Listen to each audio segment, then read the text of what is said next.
ବାଲେଶ୍ୱର ଘଟଣା ଦବିନି ଏବେ ଦେଖନ୍ତୁ ନିମାପଡ଼ା ପିପିଲି ଭିତରେ ଯେଉଁ ଘଟଣାଟି ଘଟିଛି ସେମ୍ କେସ୍ ମାନେ ତାକୁ ଦିନ ଦୁଇ ପରେ ଉଠେଇକି ନେଇ ତାକୁ ପୋଡ଼ି ଦେଇକି ମାରିଦେବେ ବୋଲି ବସିଥିଲେ ମାନେ ଅପରାଧୀ ମାନଙ୍କର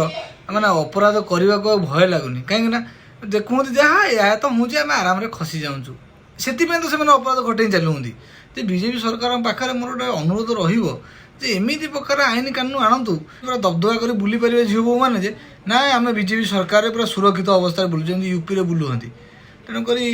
ମୋର ଅନୁରୋଧ ରହିବ ସ୍ପେଶାଲ ତାପରେ ଦ୍ୱିତୀୟ କଥା ଅପରାଧୀ ମାନେ ଚାହୁଁଛନ୍ତି କ'ଣ ମାନେ